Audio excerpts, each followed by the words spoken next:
Yang pertama sekali cikgu kami syukurlah kerana ada kita punya persediaan perancangan daripada iaitu kelab guru dan ketangan serta disokong oleh semua warga sekolah kebangsaan Teguh ini khususnya di PK. Dan apa yang penting kita main tadi bukanlah matlamat untuk menang tapi lebih kepada iaitu semangat kekitaan iaitu ada kerjasama boleh mengeratkan iaitu mengeratkan dari segi perpaduan di kalangan warga sekolah kebangsaan Teguh dan saya merasakan enjoy hari ini kerana hari ini merupakan hari guru untuk sekolah kita dan saya juga disambut satu meja hari ini. Terima kasih. Saya gembira tapi saya penat. Satu usia. Okay? I enjoyed it so much. Thank you. Selamat Hari Guru. Happy Teachers Day. Jap. Apa? Happy selamat Hari Guru. Yeah. Sangat seronok lah sebabnya hari ini adalah hari yang menghargai semua guru di Malaysia ini. Ustazah sangat gembira dan sangat seronok sebab hari ini merupakan Hari Guru.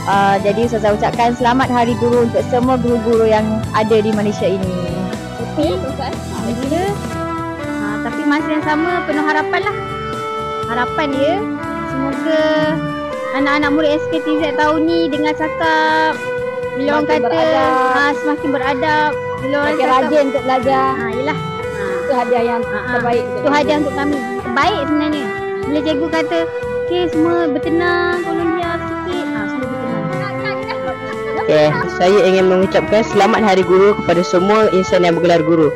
Saya juga ingin meminta maaf kepada guru-guru jika saya ada melakukan kesalahan ataupun terkasar berbahasa.